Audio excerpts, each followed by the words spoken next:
Hello, everybody, and welcome to this episode of the Tea With Me podcast with me, Shane Todd.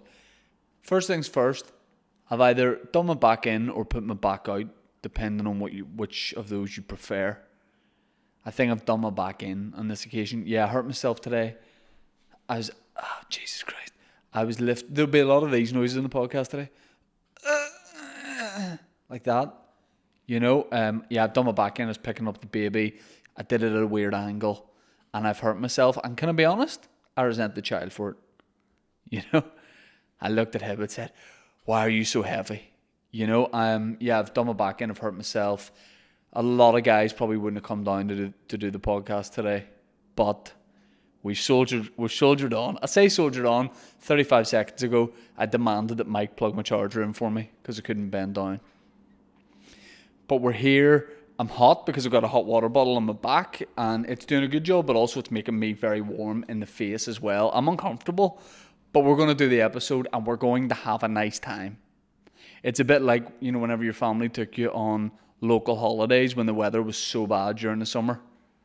Everything's going against me, but I'm going to force us to have a good time.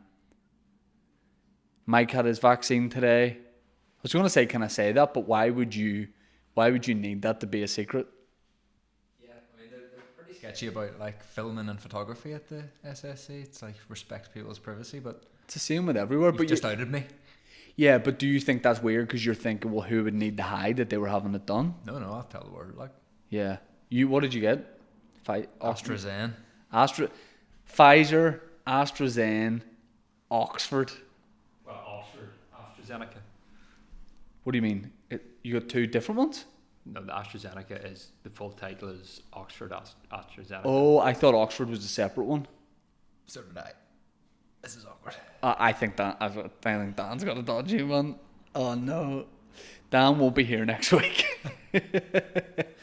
I'll be in a full corset from my back, and Dan will just no longer be with us. I'm only joking. Like, Joe Rogan got in so much trouble on his podcast because he told people young people probably shouldn't take up the option for the vaccine, and I don't want to get in trouble myself because we both have large listenerships. Me and Joe Rogan, similar type listenerships. I don't want to lose sponsors. But yeah, I'm double jabbed. Have you had your second? No, not yet. You haven't had your second? Oh. The guy who did dance is just a friend of his dad's. It's just his dad's mate who's also a butcher. It hurts when I laugh.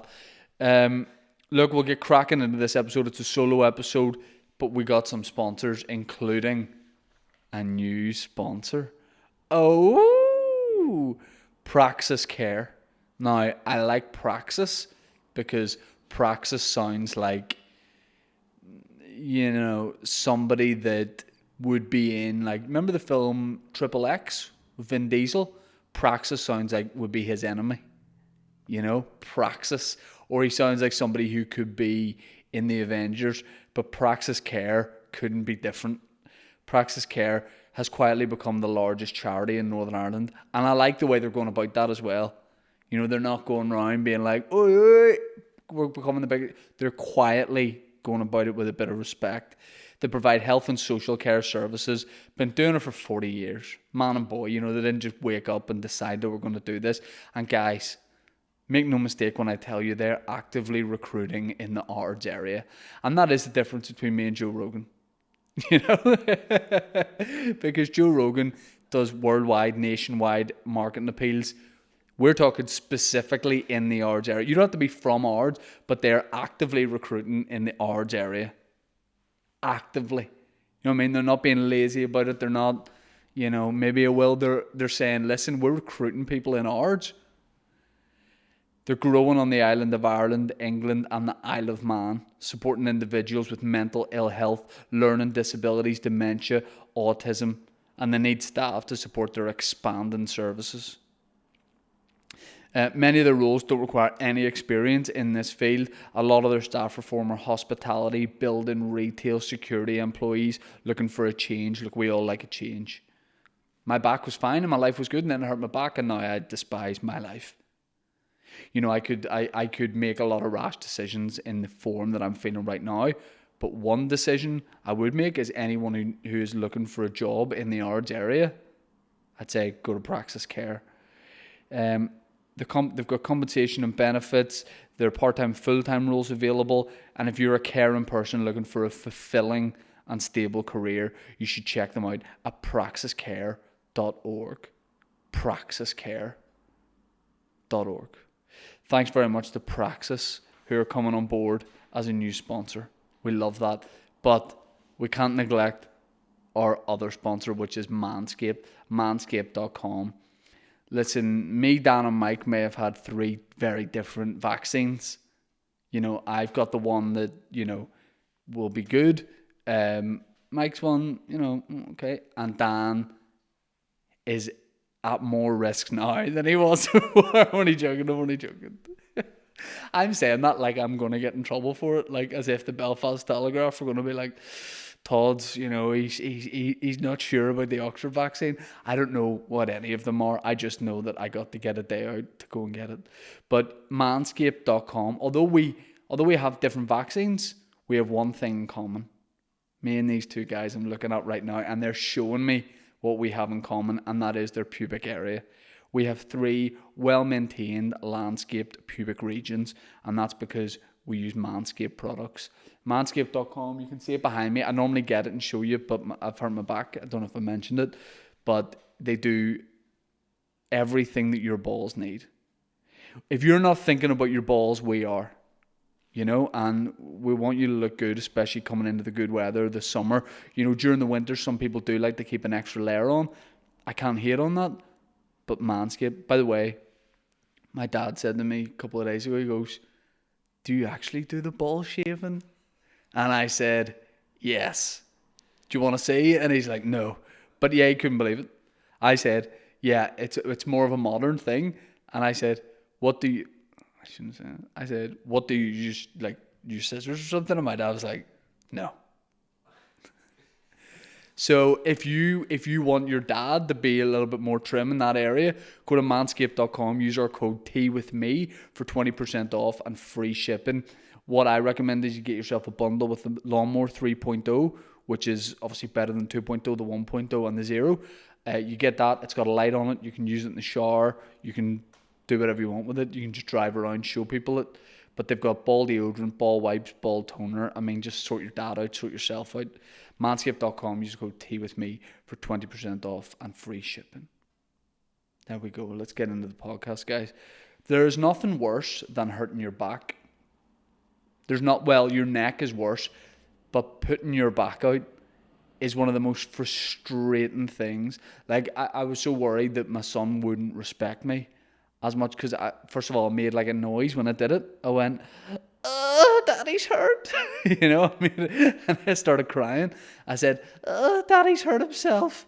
And yeah, he saw me in that vulnerable, weak moment of sort of sitting in a position on the sofa where I was trying to get my posture good, but there's really nothing you can do about it. I got a hot water bottle on my back. It's making me sweat. Can we see it? Yeah, you can't see it. This is my hot water bottle, and it says, everything's better in pajamas. Everything's better in pajamas. And that statement may not be true. I need to take a hot water bottle away and get warm and flustered and like confused about a lot of things. Sexuality, age, all that kind of thing. But look, everything's opened up. We're back out again. And I did something... I nearly did something a couple of days ago. In fact, it was yesterday. I was in Victoria Square in Belfast because you can. You know what I mean? I was out with the baby and I thought, what would we like to do? Let's go and do a bit of shopping. He's never really been round like a shopping centre in Belfast or anything like that. So me and the baby went out. And guys, there's no way really around saying this. I nearly bought a leather backpack for how much money? Let me ask Dan and Mike. I was on my way to the till with it and then had a real moment of clarity where I went, I should not do this. Any takers? Just a regular rucksack. I don't even know if it was leather. It may well have been faux leather. The entire thing was leather. Yeah. What shop? It used to be House of Fraser. What's it called now? Flannels or something? Which sounds like what it wouldn't be called, but it actually is that, I think. Flannels. 150. Mike? I was thinking lower, but now Dan's put the heebie-jeebies up me. I'll go 155. Yeah, 140 quid. So right ballpark. And then I was on my way to the till, and then I caught myself in a reflection when I was passing, like, I don't know, the Maybelline counter, and I thought, who am I? Who is this guy that would do that? Like, I'm not a baller. And all of a sudden I then thought, how odd also would I look beating about with a leather backpack on? Like, I don't live in Milan. I'm not a social media influencer from LA. I'm just a guy from Hollywood. And then I remembered you can just get like, a Puma backpack for like 20 quid, and it's better than having a leather backpack, because I think a leather backpack like looks cool, but then again, think of the practicalities of beating about with that during the summer. You set it down for a second, you get yourself a souffle, you go to move on somewhere else, and all of a sudden you got to put that warm black leather backpack against your skin. You're going to have a moment where you also go, oh, 140 quid.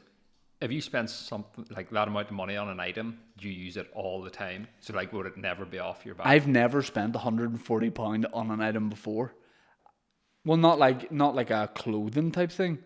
Okay, I have, but What but was like, it? not a lot. My barber jacket, probably the closest to that. Did you buy that in the end? Yeah, We talked about I didn't buy that one. I just bought a jacket off a barber. I just bought a parka off Gary the barber in Hollywood. I bought a cagoule off the Turkish barbers down the street. Do you know what brand it was? The one I was going to buy, Yeah. it might have been Tommy Hilfiger. I seen the Tommy one there. Are you on Flannel's website? On flannels.com. You going to buy me it?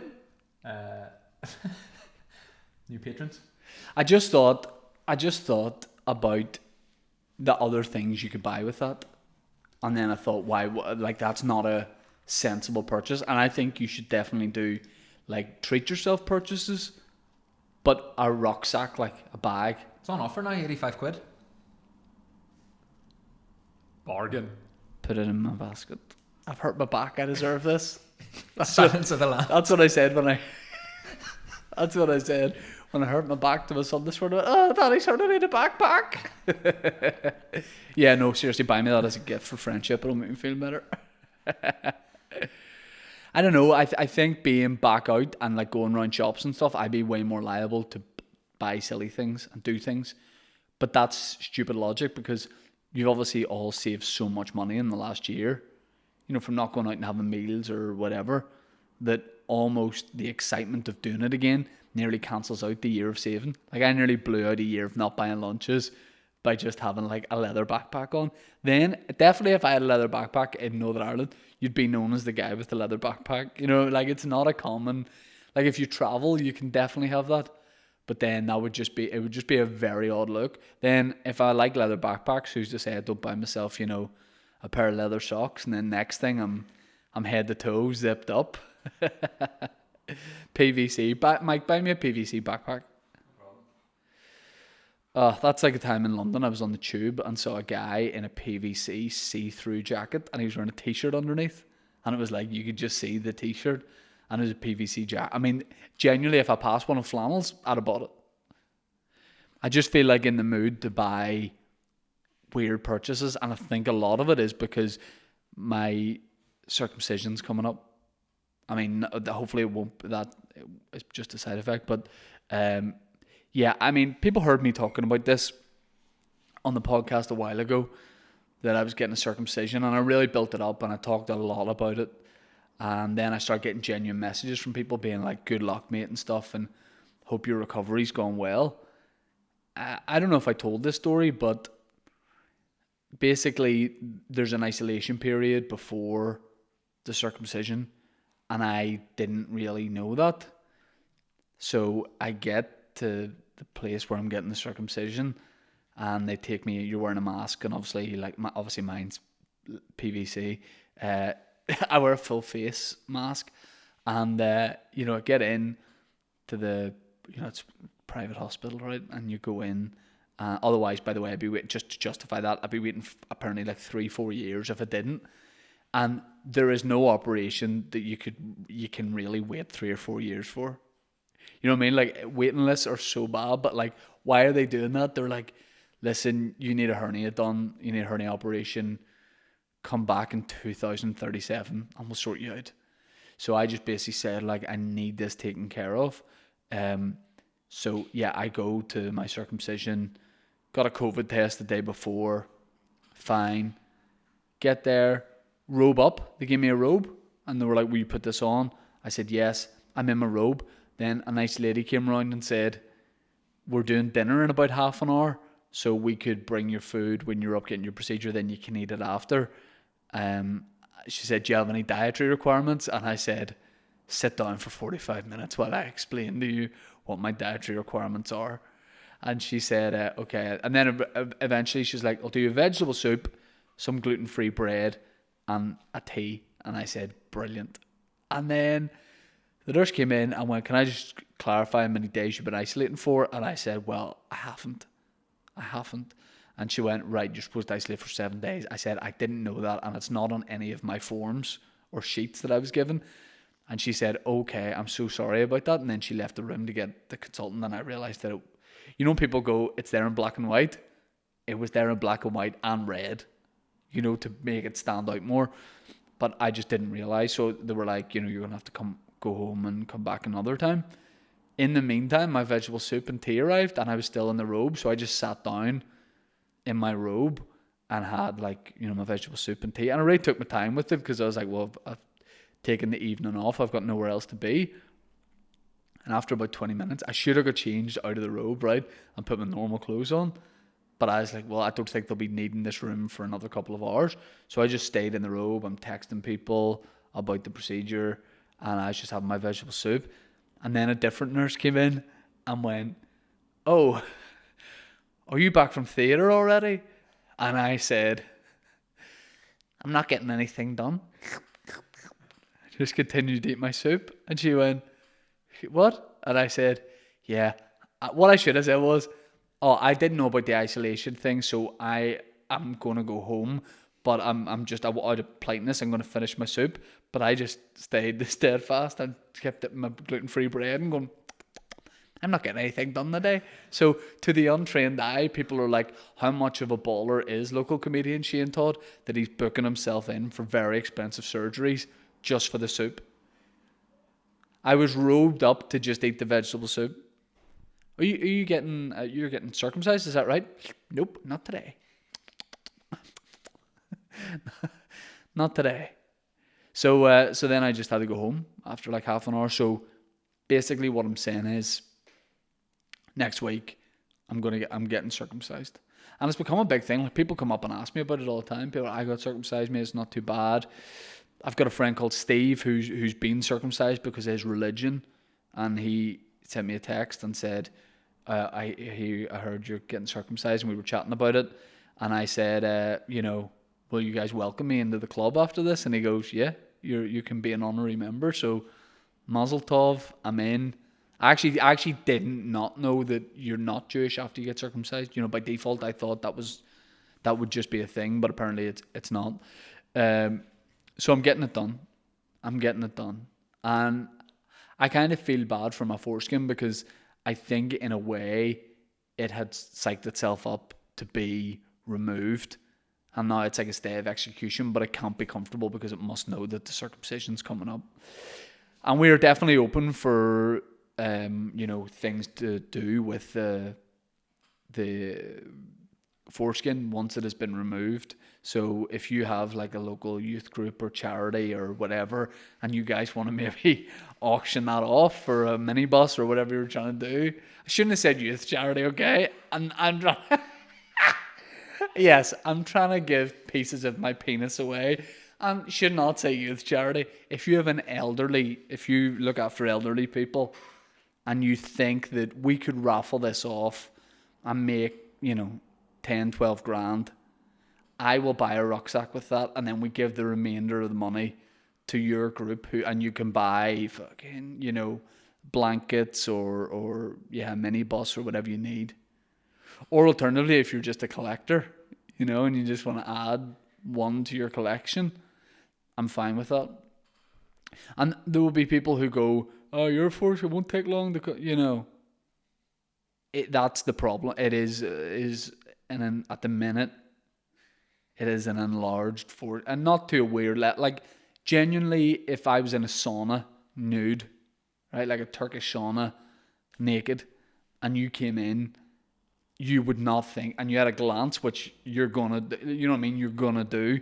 You wouldn't think to the untrained eye, there's no problem, but to me, there's an issue, and we're taking care of it. So all I'm saying is, if there's a problem this time, as long as there's vegetable soup, I'm all right, and I might genuinely just keep going to the private hospital every week, let on I'm having surgeries, and just get the soup. Isn't that always the best food when you're getting something done, and they bring you, like, I don't know if you've ever had operations, but they bring you tea and toast after it. It's always like the nicest tea and toast, or tea, just a cup of tea. It's always nice. Have either of you ever had surgery? Yeah. Yep.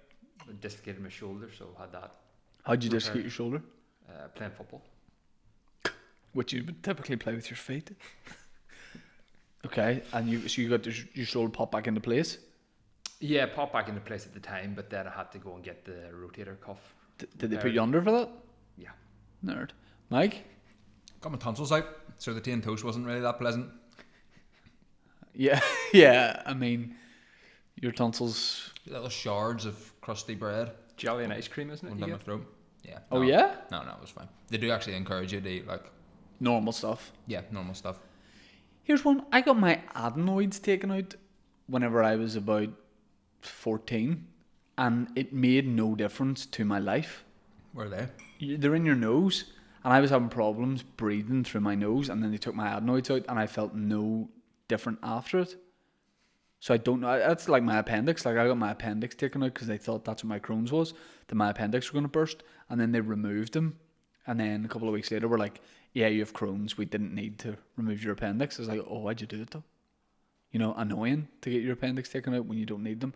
But yeah, we're going to bundle up my appendix and my foreskin, and we're going to send it to the most worthwhile cause.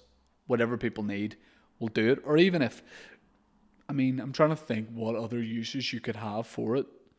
If you want to wear it as a bracelet or a necklace, we could probably facilitate that. Could genuinely, right? Serious question. If I'm allowed to take it with me, if I'm allowed to take my foreskin with me, right? If the doctor's like, you can just have it, should we put it up? A little display case? Not a little display case. Inside the O of Hollywood. Like yes. A little frame. Like that's yeah, the we stretch frame. it out. Nail it on. Genuinely, a serious question. If I'm allowed to keep my foreskin, do we put it in some sort of display case behind me? Or Dan, from a management point of view, would that put sponsors off? Yeah, I prefer not to be sort of associated with that. Fair. What will it look? Will it look like pickled? I think so. Like a shrunken head? Yeah, I think it would look like a Monster Munch, but without the jaggedy bits. I think it would look like, the onion ring crisps? I think it would look like an onion ring. That's definitely me flattering myself. I think in reality, You did say there's a lot of it, like. Yeah, but I don't know. Here's also, that's one of those ones where, when you have like that nervous adrenaline, as a like, especially before gigs, there's a phenomenon known as comedian's willy, which, is like before you go on stage, essentially your penis gets a little bit smaller because you're all nervous and all, right? It is a genuine thing. Maybe it's just me and Mickey Bartlett that do it, but we definitely both do it. So, because I get nervous when I go to see the consultant, you want to be looking your best. So what I'm saying is, it might not be best for display case at that time. You know what I mean? At that time, unless I can, I don't know. We'll see. Line of duty. So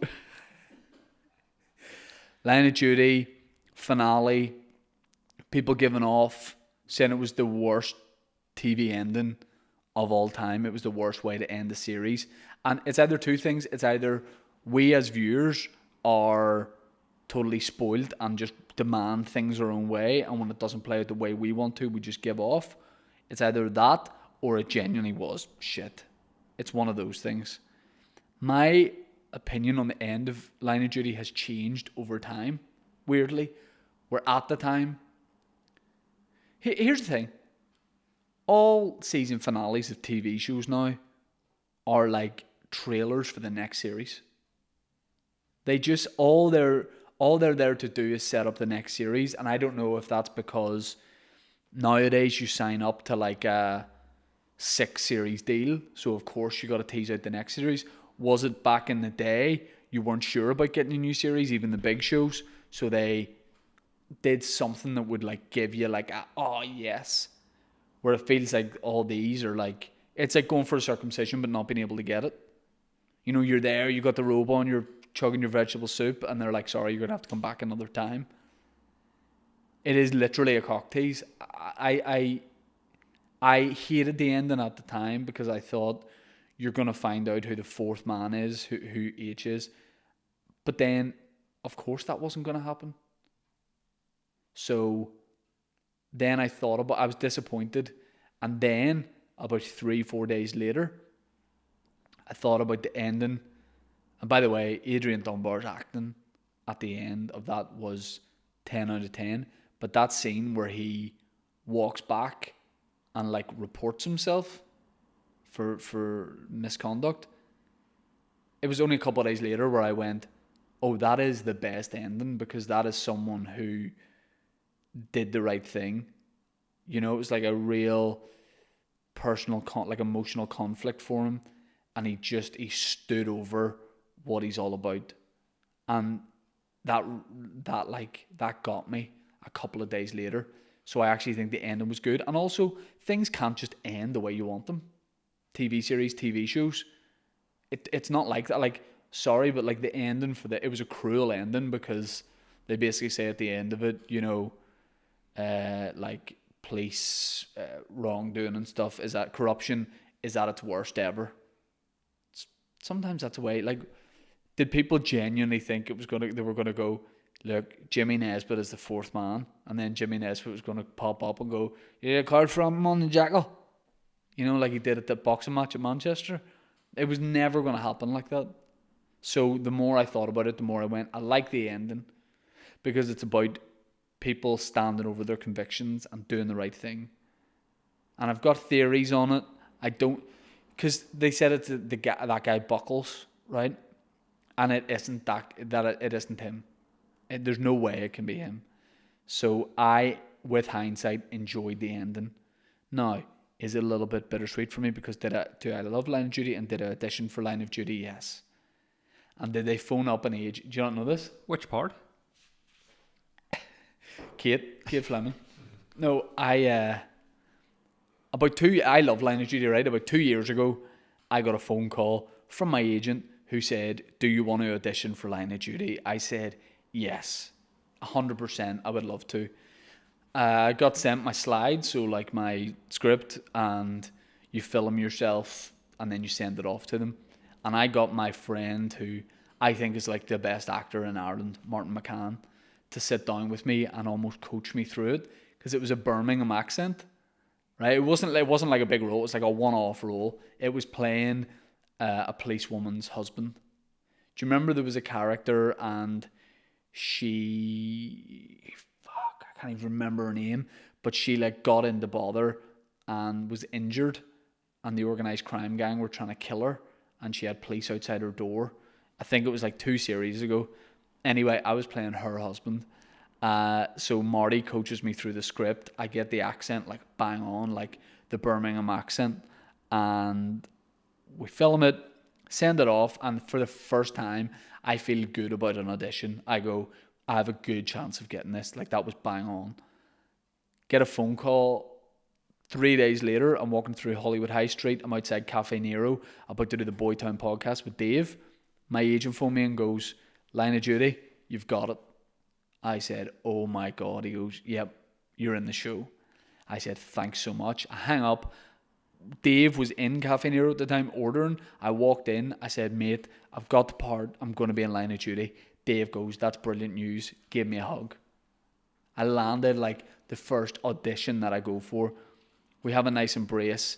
I go to phone like my wife and then my parents to tell them about it. I get a phone call from my agent again. I answer by going, yeah, you're going to tell me now they've not given me the part. He goes, yeah, slight issue. He's like, I'm so sorry. And like, I've never heard anyone be more apologetic, but it in no way was his fault. He said the casting director phoned the agent of the wrong Shane. They gave it to another guy called Shane, who's an actor, but they phoned my agent by mistake because they just went phone Shane's agent. So I had the role in my head for like 4 minutes, and in that time I changed. You know what I mean? I was like, Dave, we can't be friends anymore. I'm in line of duty. I started to like hold myself in a higher regard. And I just started laughing. I started laughing and saying, this is just funny to me, because you can go two ways. You could be upset about it, or you could... It wasn't long. If it was like 2 days of me thinking that, then it would have been so much worse. But it was just such a quick thing. I was like, I've got to look at the funny side of that. And they gave it to an actor called Shane. I can't think of his surname off the top of my head. He's from Armagh, and I thought it was funny, and since then have just planned his demise. I've just planned it. Dan, are you looking him up? Yeah, having a quick search. Line of Duty actor Shane, or maybe be like Belfast actor Shane Morgan. Shane Morgan. Yep. Shane Morgan, he got the role, and when I looked at it, I was like, to be fair, he looks like the husband of a policewoman, and she was a little bit older than me, so I think if I had played the role, there would have been too many questions, like, why is she going out with this 17-year-old guy doing a Birmingham accent like this? All right. All right, are you looking for my wife? Me looking at the camera the whole time. All right. I'm in Lord of Jotai.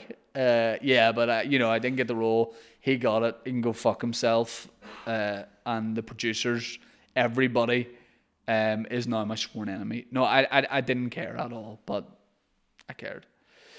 So I've just been Vicky McClure's stunt double for the last 2 series, which has been good. No, I'm only joking. I am in line of duty. I do the noise for the tapes. You know when they hit record at the start, that's me. Beep.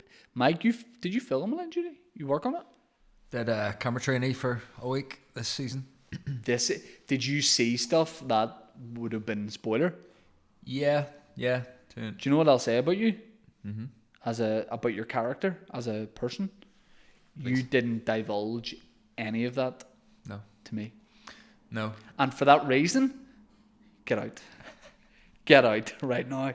But that, seriously, I mean, that is good about the film industry and the TV industry and people like you, because let's not lie here. If I was an extra on any show for a day for one scene, like Dan's nodding, everybody would know. Like if I was in the background in Game of Thrones and I saw how it ended, I would immediately do an Instagram live of like, can't say too much, guys, but let's just say Jon Snow. And then I would start reading from the script. But did you have to, on my back, oh Jesus, mummy's hurt. Did you have to sign anything to say? Yeah, it's sort of part of your contract, all NDAs and all that. But yeah, Yeah, it's all good, a lot of spoilers. Like, what would happen if you had have told people? I don't know, I guess Your reputation it could more than probably anything? come back to you in some way. I'm sure it has happened. I think it happened. Imagine they It just was a wrote big that. deal on like season 1 of Game of Thrones. They had a real problem with all the extras because it was so new. Yeah. And people were just like, fuck, nothing will happen. Yeah. And like they had a real problem with people like just taking photos, extras just taking photos and videos and stuff. And Oh fuck. then they had to really clamp down on it. Just some guy. Look at this fucking shit. This program's not gonna last. He dies. She's bucking him. That's his bra. Fucking these two dirty bastards are bucking each other. Alright. Just fucking. A guy your dad plays five-a-side with. Here we are on set. They're shooting here. Don't tell me to shoot. Fuck you up. I think this is going to be a hit. Fucking Game of Thrones. It's all fucking sci-fi. This is a sci-fi show, dude. She's a queen. She's bucking her bra. There's a fucking dragon. Your man there's called Jon Snow. And it's not going to last, but there is a lot of ditties. I've seen a lot of ditties on set, so you never know. You never know. Yeah, extras. I was an extra on an Irish speaking an Irish language soap on BBC called Shacked, and it was just me and like a lot of guys I went to tech with just got asked to do it. And let's just say I'm not built to be an extra because you're supposed to blend into the background. I was walking past camera every shot, like always just like someone talking to me just off camera. Like I'm not good at just blending into the background. Yeah, did you see anything that was a spoiler? So like, what did you see basically? Because it's been on now. I saw your man Pilkington driving the car off into the ravine, into like a reservoir. Yeah, it was like a reservoir. Right. I saw your Scottish woman getting locked up. How do they stop people that are just in the area? You know what I mean? Like, because didn't they film that thing, Carrick? Yeah, it was like reservoirs up in Carrick. Well, so there's probably some fella. Yeah, that was closed off. Snorting a Pritt stick in the woods. So how do they stop?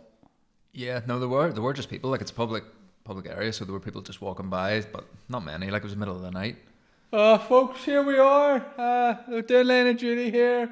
It's him that did it. He dies. This is Barry the extra. See you later. Yeah, I couldn't hold my piss. Although I know some people are brilliant at hiding and not saying anything, and then some people will tell you.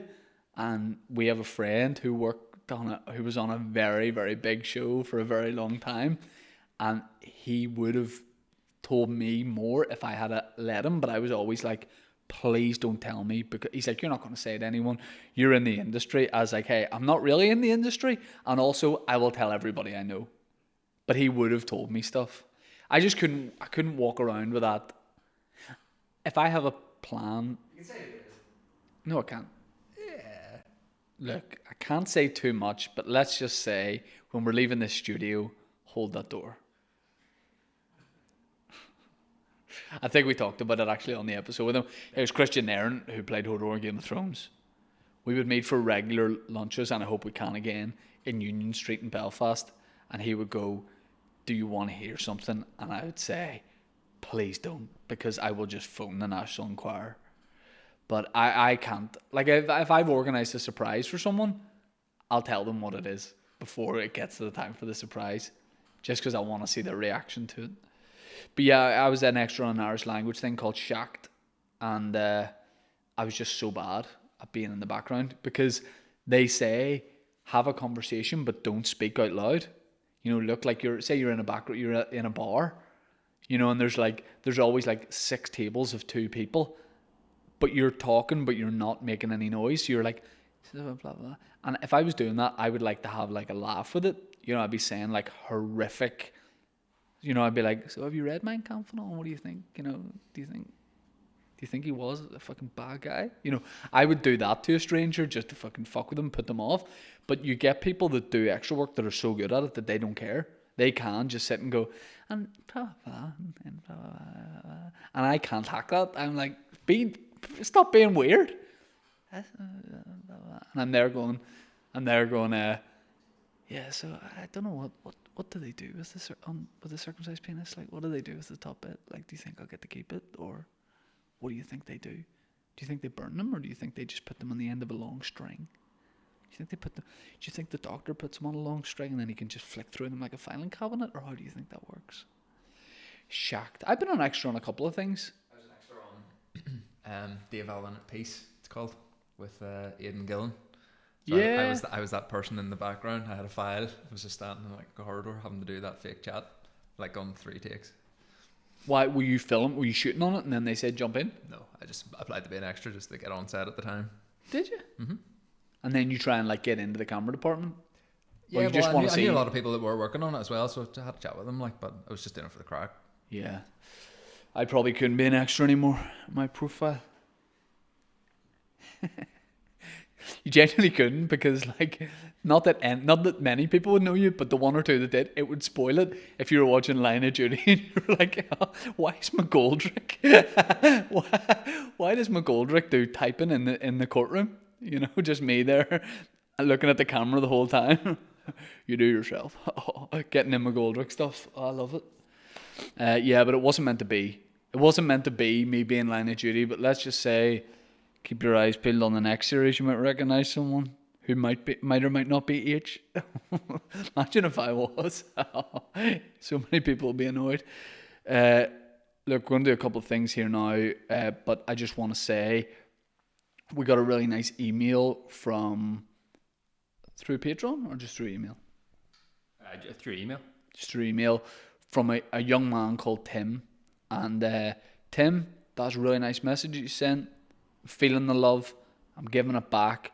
There's an environment of love, and the Patreons taking off, loads of new Patreons, which we love. If you don't know what Patreon is, it's just a way to get more stuff from the podcast. So we do this on a Wednesday, and then on a Monday and Friday we do bonus episodes. So we do a full length on a Monday, video version as well, and then on Friday we do a live stream episode.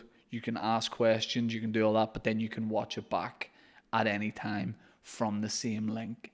And Dan is poised to say that, because I said I'll probably not remember that, so you said. So he's not got to say it because I've remembered. So the live episodes are always great fun. This week coming on, we've got Cormac McDermott and another TBC to be confirmed guest. But those are great fun. The live episodes, they're a lot of fun. They're about 45 minutes, an hour, and they're silly. They're really silly. We had William and Jordan on last week. One of the best. It was one of the best. Really, really fun. Just three guys with, severe health problems, just having a laugh. Because what else are we going to do? We're having a laugh. A bit like the guys over there with the vaccines. Who knows how long we're going to be around for? So we have to just, laughter is the best medicine. But unfortunately it isn't, as the three of us, me, William and Jordan, know only too well. Medicine is the best medicine, and we need more of it. Is it laughter the best medicine? No, it's not. The thing I get through a drip every month is a better medicine than having a laugh. By the way, someone asked me in a DM, do you really have Crohn's, or is it for the banter? I should be sent down for war crimes if I was just pretending to have a horrendous disease. But yeah, I don't have it. No, of course I haven't. We might roll that on to next week, the Turkish kebab thing. We do it next week, because that is very funny, and that got sent to us through the Patreon. Oh yeah, the Patreon is this, right? And I know this has been a weird, rambly episode, but my back was too warm, and then my back was sore, and then I got too warm, and I thought I was going to pass out, and Dan's had a real cheap vaccine, so we're going to have to replace the producer from next week. And look, but don't be listening and going, I've had the Oxford one, mate. No, you trying to say, look, all I will say is, think about your legacy. Think about what you want to leave behind. I'm only joking. But seriously, take care of yourself and just write a list of 10 things you want to do and do them this week. I'm joking. Right, so I'm going to do questions, but the Patreon is patreon.com/teawithmepodcast. There's loads of new people over there. It's a bit of a community, and it's a good time to be alive on the Patreon, patreon.com/teawithmepodcast. I've got questions, so let's rifle through some of them. Oh no, I've got a voice message from William Thompson. Right, mate, I'm heading my way up to the office now. Does anyone need anything brought in? Any coffee or anything? Right, William's coming to film a sketch downstairs. Name one thing that's a bit weird that we could get him to bring. Right, and we got to see if he'll do it. This is not obviously set up beforehand. What's something like, I don't want him to really go out of his way, but what's something like a Brillo pad or sellotape? Cling film. Film. Hi mate, happy days. We're just wrapping up the podcast here. Is there any way you could grab us cling film? Like kind of we're having a bit of an emergency. You know what? I back him to come through. He's a solid guy. I back him to come through. And then what are we going to do with the cling film? Hold on, he's online here. Do you? Well, then you can have it. Okay, we've got questions. Matthew Mernon, who is a long-time patron. He says, I've rearranged my parole officer visit to allow me to see the Friday Zoom, but if you could issue one pardon to any prisoner in the world, who would it be? Yeah, I mean, the obvious thing would be to someone that's like, you know, in prison in Malaysia or Myanmar, is that the country? Is that what it's called? Yeah. You know, like someone who's just like an activist and they're just there for their beliefs. That would be the right thing to do, but I would probably I would release a prisoner who had done something like a wee bit funny. You know what I mean? Like one of those things, like, remember Ronnie Biggs, the train robber? You know, train robbery, not funny if anyone gets hurt doing it, but I think he might have killed a couple of people, but I mean, but funny thing to say. My granda was a train, you know. I would somebody that had done a heist. Hold on. when the Yeah, I should be able to grab that. I'll be up in 5 to 10 minutes. So, yeah, no.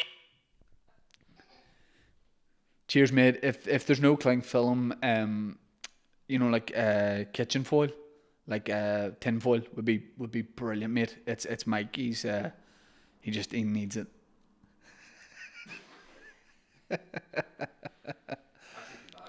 Go Express is a bit of a stroke. Also, by the time he comes, the podcast will be finished. So, nah, I'm not telling. Anyway, yeah, I'd probably release someone that had done a very ambitious crime, but no one had got hurt. Someone who, you know, some 60-year-old fucking lollipop man who tried to steal a diamond, you know, from a museum. Something like that. those old boys who tried to break into the London bank, what was that? 100%. A couple of years back. Yeah, and people go, you know, pensioner, once you retire and all, you know, you just settle down and you shouldn't be working and all. There's about 12 pensioners just robbed diamonds. Covent Garden, was it? Yeah, I think so. There's a film made about that and Larry Lamb's in it, and I think it would be worth a watch. Hatton Garden. Hatton Garden, that's right. I think that'd be worth a watch because I think it'd be a terrible film. But yeah, I saw a documentary about how they got into the vault and stuff. Unreal.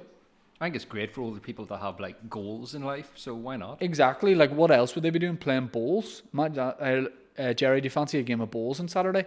I can't, mate. Me and a load of boys are cutting our way through 20-foot safes to steal diamonds. Okay, fair. You shouldn't go to jail for that. Matthew Collins, have you ever been to Pause for Tea in Dundrum? Should we facilitate your canine following by hosting an episode there? Pause for Tea is a cafe, I think, where you can bring your dog. Have I ever been there? No, because I do not have a dog. It'd be weird. It's like you're like encouraged to bring your dog.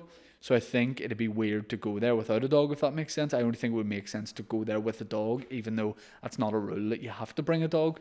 But I think if I could choose to be in a cafe with or without dogs, I'd be in a cafe without dogs. As much as I don't mind dogs. Does that make sense? Like, I don't think they shouldn't be there, but you give me the option, I'll say no dogs. Is it weird to turn up to a dog cafe without a dog then? Yeah. It's like going to kids' school sports day and they go, oh, what race is your child running? And you go, none of them. I'm not sure it's quite as weird as that. It is as weird as that. It is as weird. You got the video camera out. Hey, where's your son or daughter? At home.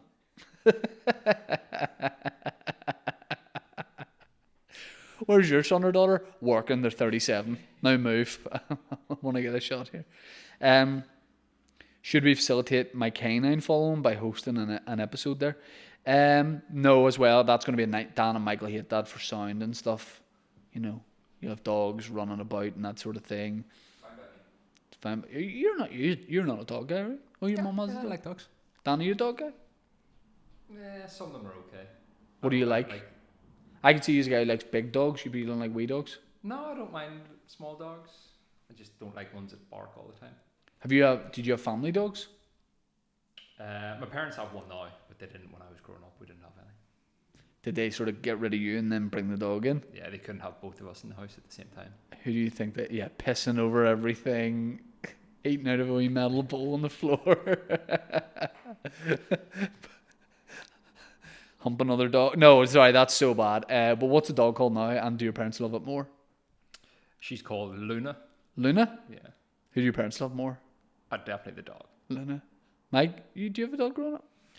No, same thing happened with me though. I moved out, my mum got a dog, and that's now her child. Yeah. What's your mum's dog called? Macy. Lacey? Macy. Macy? Lacey? I kissed a girl called Lacey whenever I was about 13. Kiss the dog? Nope.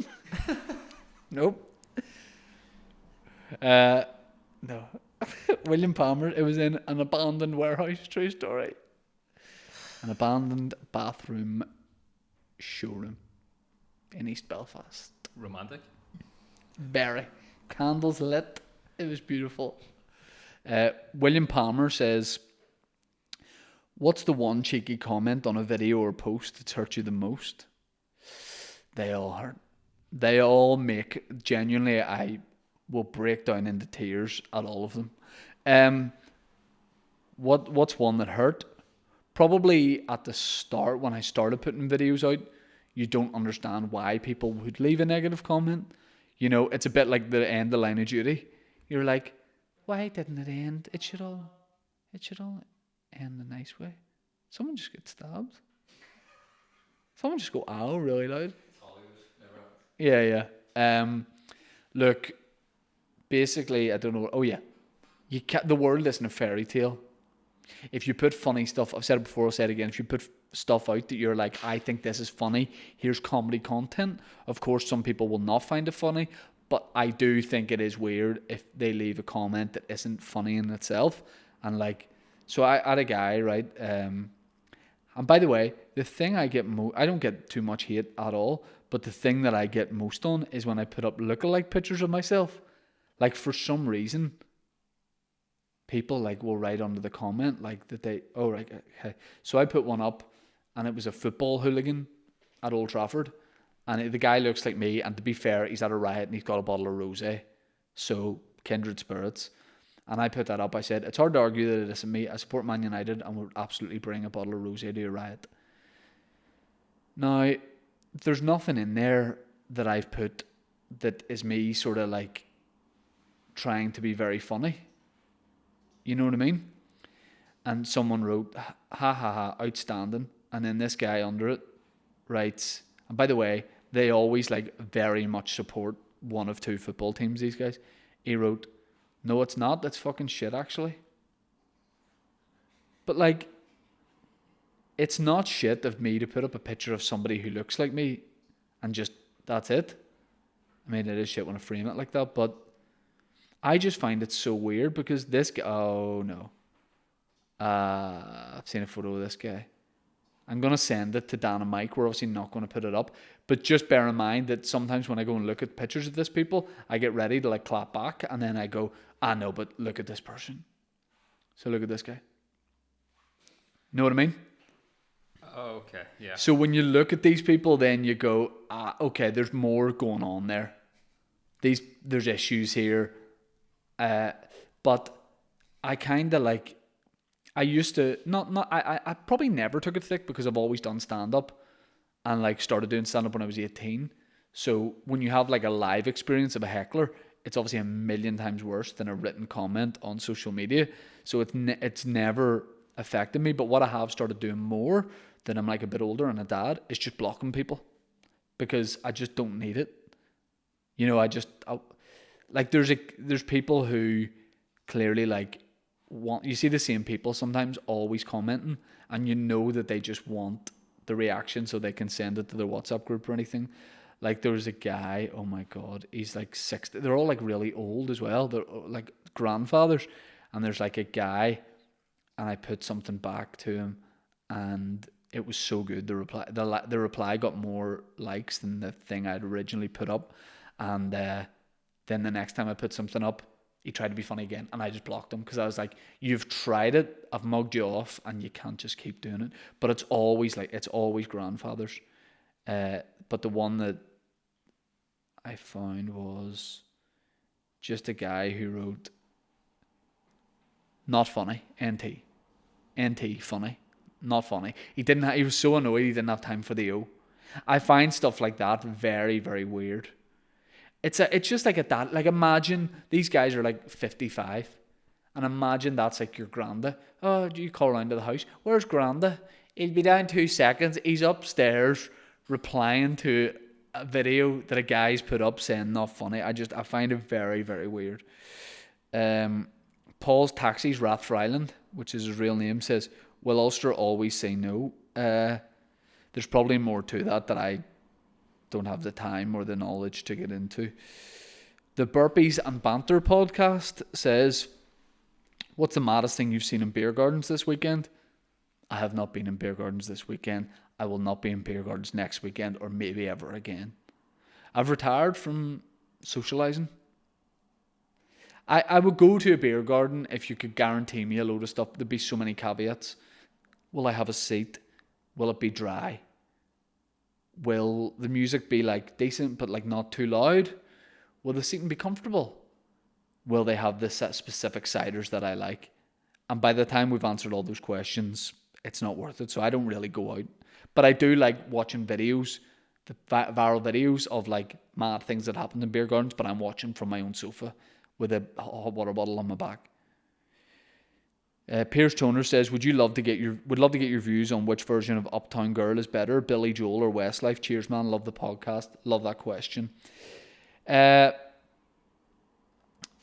think the Westlife version is better because I hadn't heard the Billy Joel version until I heard the Westlife version.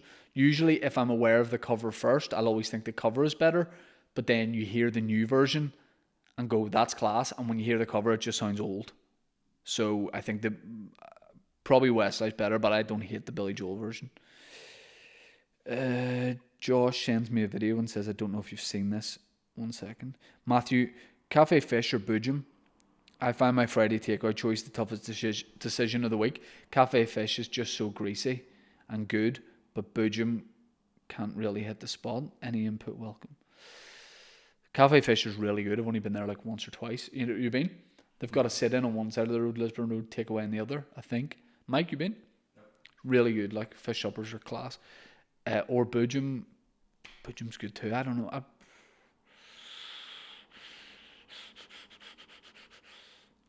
I'll go... It depends what mood I'm in. If it's a Friday night, Cafe Fish, lunch, Boojum. Boojum's a lunch thing for me. Josh sends a video... Oh, God, what is it? I don't know. Oh, it's Nolan being sick. Yeah. I'm off to clean out their bar. Yeah, it was an old clip from Nolan Live where Nolan is like cleaning out. We'll not spend too long on this because I can't watch it because he's sick. Nolan's clearing out cow shit, and I can't watch it, but he pokes. You've ever heard of this? No, never seen it. It's like people use it in clips all the time, but yeah, he was clearing out cow shit, and he's like, "Oh, I don't like it," and then eventually he just does a wee Nolan poke. But yeah, what's my opinion on it? I think that's fantastic, and I enjoy it, but I can't watch people be sick, or I myself feel sick. Folks, we got the Friday live stream episode with Cormac, aka Notorious Barrack Boys. We'll have another guest on, or maybe it'll just be Cormac. You can ask questions, you can do all that. Head over to patreon.com/teawithmepodcast. I'm going to fix my back and come back with so much more energy next week. Oh my God, so much. Less of a foreskin, but more energy. You know, what I lose in foreskin, I will make up for in personality. Send prayers. One heart is one prayer. Thanks very much. Any other business I need to mention? No. Okay, we're out of here. See you next week.